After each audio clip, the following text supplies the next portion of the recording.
Turizmi kulturor është ai që po spikat në këtë periudhë të vitit në qytetin e Durrësit. Në fund të muajit shtator, vizitorë të shumtë shihen pranë monumenteve të trashëgimisë kulturore, siç janë Amfiteatri Antik, Kulla Veneciane apo Hamamni Mesjetar.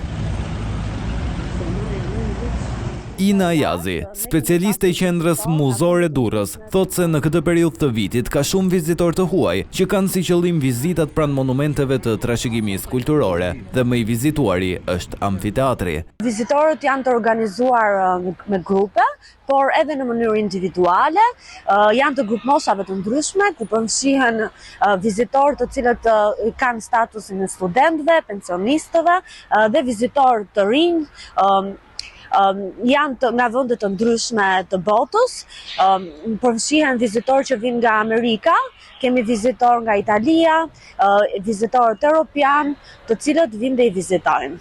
Për kreun e shoqatës të hoteleri turizmit, Eduard Xhepa, sezoni turistik i këtij viti është më i mirë se i vitit të kaluar edhe në cilësi. Nuk mund të themi në përqindje, po ka pas më shumë njerëz më kualitativ, sepse qëllimi jonë kryesor është që çdo vit ne të rrisim cilësinë e turistëve që na frekuentojnë. Durrësi po transformohet nga destinacion veror në një qytet me prezencë turistike gjatë të gjithë vitit, siç tregojnë prenotimet e shumta në këtë periudhë. Plazhe të shumta, historia e larmishme dhe kulinaria janë ato që po e bëjnë Durrësin zgjedhjen kryesore për të huajt.